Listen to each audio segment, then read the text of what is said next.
Hello everyone. Bharat के लिए एक बहुत ही बड़ी खुशखबरी की न्यूज जो है वो ये है कि अब तहव्वुर राणा अमेरिका से भारत आ चुका है और पालम एयरपोर्ट पे उतरने के बाद उसको अरेस्ट करके उसका मेडिकल करवा के फाइनली वो एक इंटरोगेशन के लिए एनआईए के सामने प्रस्तुत है। और एनआईए की 12 लोगों की एक टीम जो है, जैसा कि न्यूज में बताया जा रहा है कि वही केवल उस सेल के अंदर जा सकती है जहां पे उसका इंटरोगेशन चल रहा है और केवल वही लोग उससे फिलहाल मिल सकते हैं। और हमको ये ध्यान रखने की बात है कि ये जो एक्स्ट्राडाइट किया गया है अमेरिका से भारत, ये 1997 की ट्रीटी के हिसाब से किया गया है।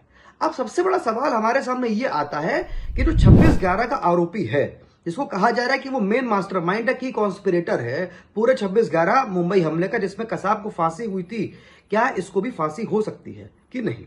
अब देखिए, ये सवाल क्यों उठ रहा है? वो इसलिए उठ रहा है क्योंकि जब पुर्तगाल से अबू सलीम को भारत लाया गया था, जो भी एक आतंकवाद का आरोपी था, तो फिर उसको उम्र कैद की सजा मिली थी, ना कि डेथ पेनल्टी। उसका बेसिक कारण था कि जो एक्स्ट्राडिशन की ट्रीटी के अंदर क्लॉजेस थे, यानी कि जब उसका प्रत्यर्पण किया जा रहा था, तो जो क्लॉजेस होते हैं उसमें यह बात का साफ मेंशन था कि क्योंकि पुर्तगाल के अंदर उस अपराध की सजा मृत्युदंड ही नहीं है, वहां मृत्युदंड का संविधान में कॉन्सेप्ट ही नहीं है, इसीलिए यहां पर भी उसको मृत्युदंड नहीं मिल सकता।